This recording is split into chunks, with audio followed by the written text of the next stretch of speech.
acid dose na ng antibiotic, hindi pa rin natatanggal. Ilang buwan na yan. Kaya yun na lang ito. Pero ano ba yung ilalaman po talaga? Sis nga. Ayan mo. Sis po ba is maliit? Sabihin, di ba yung maliit po sa pinay? Yan naman, di pa naman siya maliit na pinayin. Pero pag napabaya, magiging kasi sa amin, suspect namin pag ganyan, absolute na yun. Kasi ang umaga, pag hindi dito natin isa rin napapabayaan. Hindi natatanggal. Ito na nga po.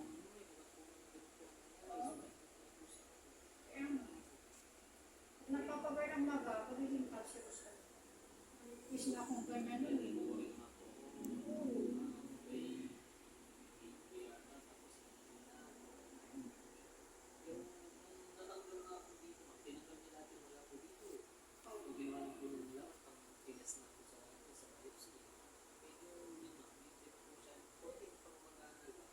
Tapos, yung ikaw, tuloy.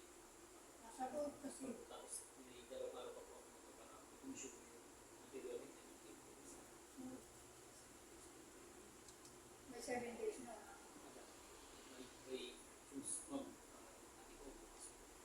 Tama lang yun. Kasi kung nakita ko, i-schedule pa nila. Maanong tulad din. At marunong kasi na